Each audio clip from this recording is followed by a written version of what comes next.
எல்லோருக்கும் வணக்கம். இன்று சைமத்ஸ் குஷினில் உங்களை ஒரு வித்தியாசமான பேன் ஃப்ரைட் வெஜிடபிள்ஸ் சைட் டிஷ்ஷுடன் சந்திப்பதை மகிழ்ச்சி அடைகிறேன். இந்த டிஷ் செய்வதற்கு தேவையான இன்க்ரீடியன்ட் பொட்டேட்டோ அண்ட் கேரட். முதல்ல பொட்டேட்டோவை எடுத்து போத் சைட்ஸும் சாப் பண்ணி அதை ப்ரிப்பேர் பண்ணுங்க.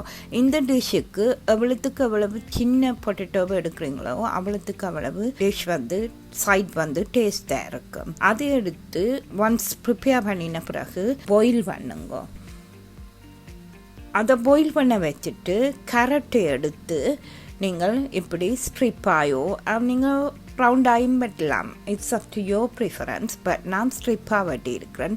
எடுத்து போட்டு அகெயின் நான் என் ப்ரீவியஸ் வீடியோவை போல பிளான்ச்சிங் டெக்னிக்கை யூஸ் பண்ணி கேரட்டை குக் பண்ண போகிறேன்.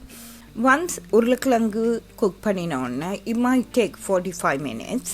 உருளைக்கிழங்கை அப்படியே எடுத்து இப்படி ப்ரெஸ் பண்ணி சாடியாக பிரேக் பண்ணுங்க. நல்லா பிரேக் பண்ணக்கூடாது, சாடியாக பிரேக் பண்ணுங்க. ஏனென்றால் நான் இதை கொண்டே இந்த உருளைக்கிழங்கையும் கேரட்டையும் சேர்த்து பேன் ஃப்ரை பண்ண போகிறேன்.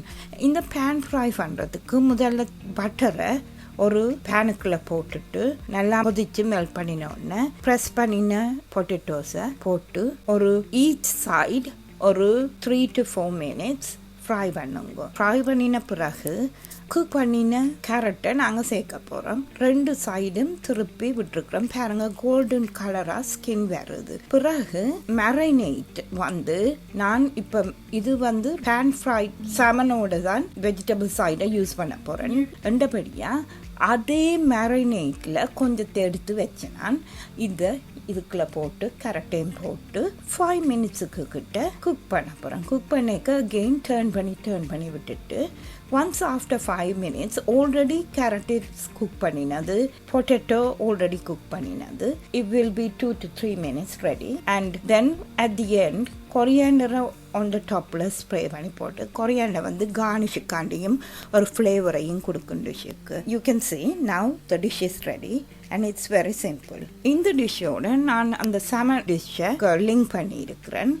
I hope you will enjoy this dish. If you like this recipe, please leave some comment and subscribe. Thank you for watching.